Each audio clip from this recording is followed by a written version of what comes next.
Мероприятие расположилось по проспекту Салавата Юлаева. Строительство уже началось. Согласно проекту, мусульманский храм будет трехэтажным в форме шатра с 4 минаретами. Внутри разместятся молитвенный зал на 3000 человек, медресе, конференц-зал и библиотека. Вот так скромно начиналась стройка, которая должна была подарить республике один из главных религиозных объектов. За ходом работ наблюдали едва ли не все мусульмане региона. Впрочем, чем больше времени проходило, тем призрачнее становились надежды на появление нового духовного сердца Башкортостана. Начиная с 2015 года сроки сдачи объекта постоянно сдвигались, а затем и вовсе пошли сомнения, достроят ли. В 2023 году рухнул один из куполов минарета, и это казалось началом конца.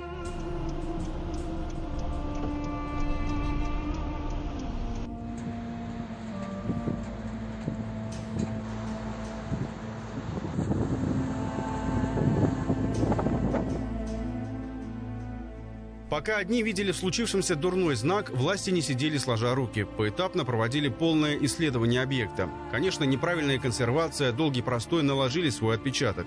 Но результаты экспертизы показали. Возобновить стройку можно. И первое совещание с участием высших лиц региона на объекте весной 2024-го словно зеленый свет для строителей. Проектно-сметная документация практически частично была либо разворована, либо утеряна, либо пришла в негодность.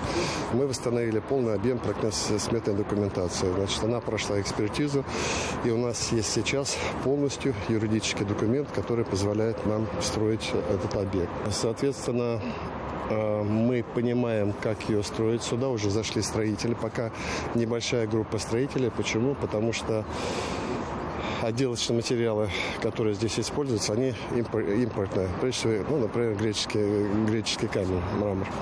Поэтому мы вышли на поставщиков. Мы ведь назад никогда не сдаем. То есть, если мы чего-то беремся делать, мы это делаем. Но решили все-таки с помощью Всевышнего это дело, работу начать.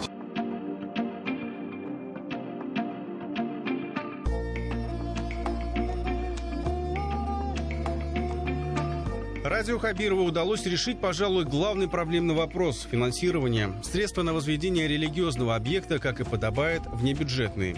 Учитывая непростую международную ситуацию, пришлось пересмотреть некоторые проектные решения, что, кстати, позволило удешевить определенные работы. Вот одно из технических решений проектировщиков. Греческий камень они заменили на керамогранитную плитку с 3D-рисунком. Издалека это выглядит как такая рельефная плита, но на самом деле она плоская, просто вот такой вот 3D-рисунок здесь. Если смотреть с аналогами, если сравнивать греческий мрамор Тахос, то его цена была порядка 3,5 миллиардов.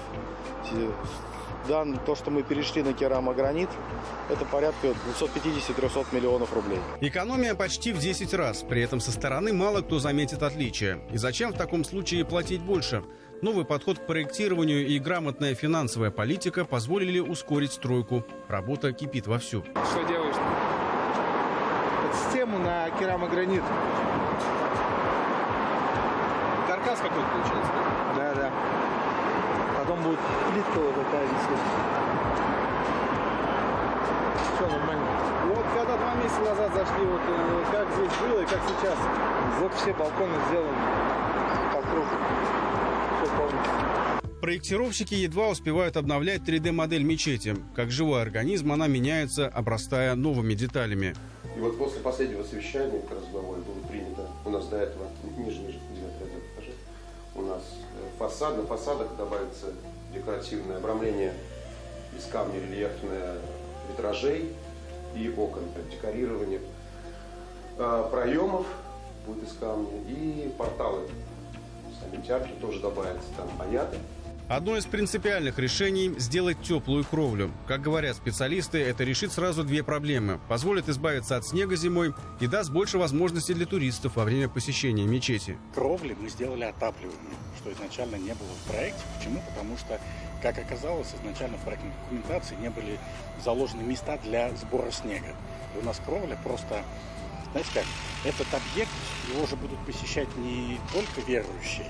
Это визитная карточка Уфы. Сюда будут приезжать делегации, правительства, делегации других стран. Но и, в принципе, просто люди, которые хотят прикоснуться к величию нашего народа. Да? И нужно четко понимать, что эти кровли должны быть обслуживаемы, для того, чтобы люди могли выходить и любоваться нашим чудесным городом. Поэтому достаточно большое количество новых технических решений мы здесь применили.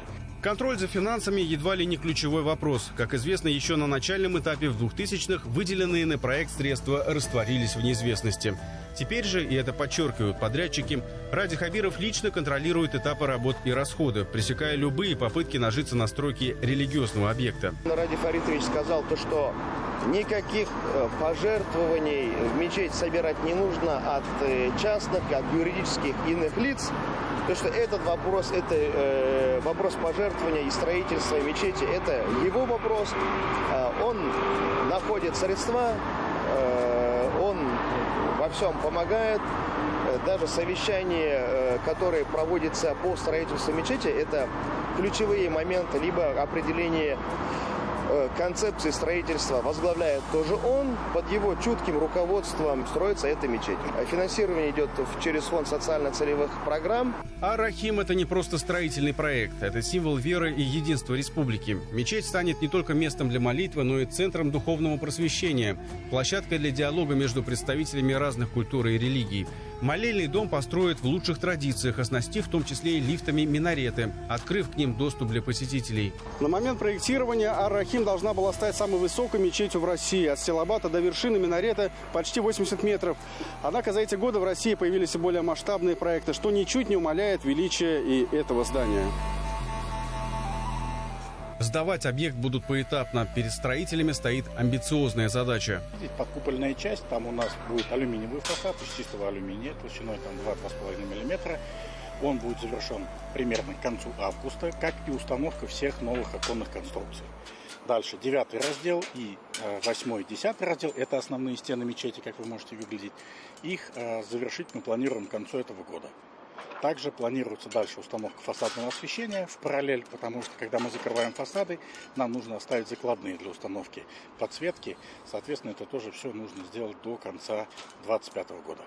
К зиме мы уже сюда запустим тепло, то есть к зиме мы, в принципе, уже здесь закупоримся и можно уже приступать, думать, какое будет внутреннее убранство.